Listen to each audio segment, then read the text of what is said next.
کبھی کبھی زندگی کے اندھیروں میں جب انسان کو ہر راستہ بند نظر آتا ہے، جب آنکھوں سے امید کا چراغ بجھنے لگتا ہے، تب کہیں رب کی رحمت کا دروازہ آہستہ آہستہ کھلنے لگتا ہے۔ اللہ جب کسی کو نوازنے والا ہوتا ہے تو پہلے اس کے دل کو تیار کرتا ہے، کیونکہ نعمتیں ہمیشہ نرم دلوں پر اترتی ہیں، سخت دلوں پر نہیں۔ جب اللہ کسی بندے کو نوازنے والا ہوتا ہے، زندگی ایک امتحان ہے اور ہر انسان اس امتحان کے کسی نہ کسی مرحلے میں ہے۔ کسی کو رزق کی تنگی آزما رہی ہے، کسی کو رشتوں کا بوجھ، کسی کو بیماری نے گھیرا ہوا ہے اور کوئی دل کی بے سکونی سے ٹوٹا ہوا ہے۔ کیونکہ اللہ کی نعمت بڑی ہوتی ہے اور بڑی نعمت کا ظرف بھی بڑا ہونا چاہیے۔ اسی لیے جب رب کسی کو نوازنے والا ہوتا ہے تو سب سے پہلے اس کے اندر تبدیلی لاتا ہے۔ یہ تبدیلی 4 بڑی نشانیوں سے پہچانی جا سکتی ہے۔ 4 نشانیاں جب ظاہر ہوتی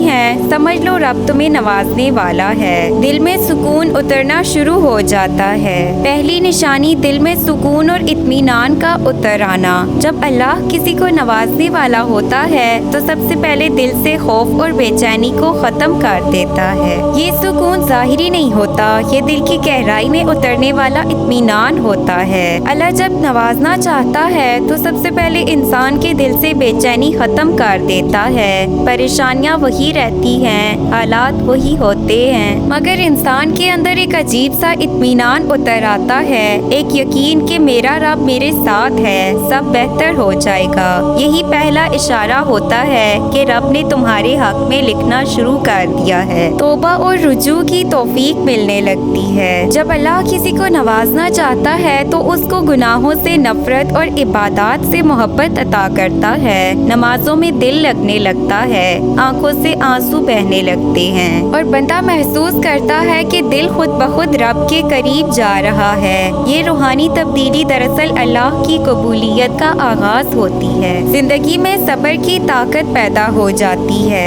پریشانیوں میں گھبراہٹ کے بجائے صبر اور برداشت آنے لگتی ہے۔ انسان جو پہلے ہر بات پر شکوہ کرتا تھا، اب الحمدللہ کہنے لگتا ہے۔ یہی وہ لمحہ ہوتا ہے جب اللہ تمہارے دل میں ایمان کی روشنی ڈال دیتا ہے، اور جس کے دل میں ایمان کی روشنی آ جائے، دنیا کی کوئی تاریکی اس پر غالب نہیں آ سکتی۔ دوسری نشانی عبادت، توبہ اور نیکی کی طرف رغبت پیدا ہونا۔ اللہ جب کسی بندے کو نوازنے والا ہوتا ہے تو اس کے دل میں رجوع اللہ کا شوق پیدا کر دیتا ہے۔ وہی شخص جو پہلے غفلت میں تھا، اب نمازوں میں سکون تلاش کرنے لگتا ہے۔ وہ قرآن کھولتا ہے اور محسوس کرتا ہے کہ ہر آیت اس سے بات کر رہی ہے۔ یہ ہدایت ہی سب سے بڑی نوازش ہے، کیونکہ دنیا کی دولت ختم ہو جاتی ہے، مگر ہدایت مل جائے تو زندگی اور آخرت دونوں سنور جاتے ہیں۔ جب تم محسوس کرو کہ دل گناہوں سے گھبرانے لگا ہے، جب دعا میں آنسو بہنے لگے ہیں، جب دل چاہے کہ مسجد کی طرف جائے، تو سمجھ لو کہ اللہ تمہیں نوازنے والا ہے۔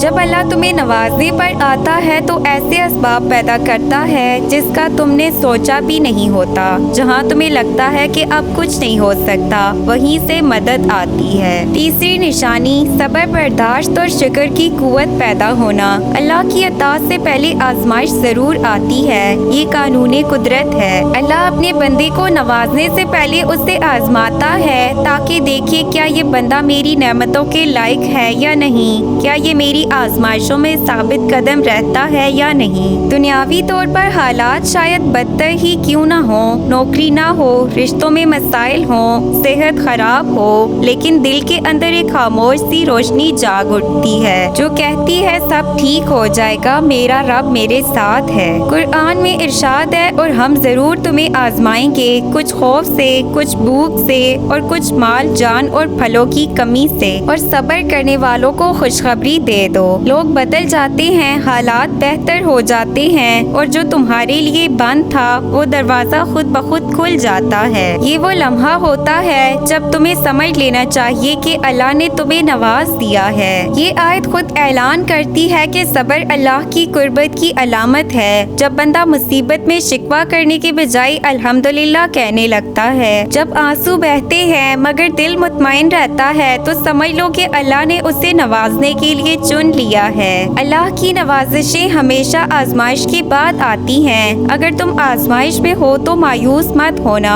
کیونکہ شاید تمہارا رب تمہیں تمہیں نوازنے والا ہے اور تم بس ایک دعا، ایک سجدہ اور ایک الحمدللہ کے فاصلے پر ہو۔ مگر یاد رکھو اللہ کسی کو محروم نہیں رکھتا، بس اس کی عطا کا ایک وقت ہوتا ہے اور اس وقت سے پہلے اللہ بندے کو آزماتا ہے، جھکاتا ہے اور تیار کرتا ہے۔ چوتھی نشانی، غیب سے مدد اور راستے کھلنے لگتے ہیں۔ اللہ جب کسی کو نوازنے پر آتا ہے تو ایسے دروازے کھولتا ہے جن کا تصور بھی نہیں کیا ہوتا۔ یہ توفیق خود بخود نہیں آتی، یہ دراصل اللہ کی قبولیت کی علامت ہے۔ قرآن میں ہے، اور تمہارا رب جسے چاہتا ہے ہدایت دیتا ہے۔ صبر دراصل روح کی مضبوطی ہے، یہ وہ چیز ہے جو اللہ صرف انہیں دیتا ہے جنہیں وہ نوازنا چاہتا ہے۔ تم سوچتے ہو کہ سب ختم ہو گیا، مگر وہیں سے کوئی نیا دروازہ کھلتا ہے۔ کبھی کوئی ایسا شخص مدد کو آ جاتا ہے جس سے کبھی امید نہ تھی، کبھی کوئی ایسا موقع مل جاتا ہے جو تمہارے حق میں بہترین ہوتا ہے۔ قرآن میں ہے، اور جو اللہ سے ڈرتا ہے اللہ اس کے لیے نکلنے کا راستہ بنا دیتا ہے اور اسے وہاں سے رزق دیتا ہے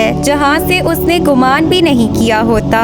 یہ جہاں سے گمان بھی نہ ہو والی مدد ہی دراصل اللہ کی نوازش کی پہچان ہے۔ جب حالات خود بخود درست ہونے لگیں، جب لوگوں کے دل تمہارے لیے نرم ہونے لگیں اور جب تمہارے لیے وہ کام آسان ہو جائیں جو پہلے ناممکن تھے، تو یقین کر لو اللہ نے تمہیں نواز دیا ہے۔ اللہ کی سنت آزمائش کے بعد نوازش۔ اللہ کی عادت ہے کہ وہ اپنے بندے کو نوازنے سے پہلے آزمانا ضروری سمجھتا ہے، کیونکہ وہ چاہتا ہے کہ جب وہ تمہیں نوازے تو تم اس نعمت کی قدر کرو۔ اسی لیے اس کی نوازش ہمیشہ دو مراحل سے گزرتی ہے، آزمائش تاکہ تمہارے اندر عاجزی پیدا ہو، نوازش تاکہ تم اس عاجزی کے ساتھ شکر گزار بندے بن سکو۔ رسول اللہ صلی اللہ علیہ وآلہ وسلم نے فرمایا، جس سے اللہ محبت کرتا ہے اسے آزمائش میں ڈالتا ہے، اور جو اس پر صبر کرتا ہے اللہ اسے بلند مقام عطا فرماتا ہے۔ لہٰذا اگر آج تم کسی مشکل میں ہو تو یہ مت سمجھو کہ اللہ تمہیں بھول گیا ہے، نہیں، بلکہ وہ تمہیں تیار کر رہا ہے اپنی بڑی نوازش کے لیے۔ تم بس یقین رکھو، جب یہ چار نشانیاں تمہارے اندر ظاہر ہونے لگیں، دل میں سکون، عبادت کی رغبت، صبر کی قوت اور دروازوں کا کھل جانا، تو یقین کر لو کہ اللہ تمہیں نوازنے والا ہے۔ بس تم رب پر یقین رکھو، دعاؤں میں خلوص رکھو، اور جو بھی حال ہو شکر ادا کرو، کیونکہ اللہ شاکر بندے سے کبھی محروم نہیں رکھتا۔ اگر تم شکر ادا کرو گے تو میں تمہیں ضرور زیادہ دوں گا۔ اللہ کی نوازش دراصل ایک سفر ہے، پہلے وہ تمہیں آزماتا ہے، پھر تمہیں جگاتا ہے، پھر تمہارے دل کو نرم کرتا ہے، اور آخر میں تمہیں وہ دے دیتا ہے جو تم نے کبھی سوچا بھی نہیں ہوتا۔ لہٰذا اگر آج تم رو رہے ہو تو خوش ہو جاؤ، شاید تمہارے آنسو وہ زمین ہے جس پر اللہ کی رحمتوں کا پھول کھلنے والا ہے۔ اگر ویڈیو پسند آئے تو پلیز اسے لائک، شیئر، سبسکرائب کریں۔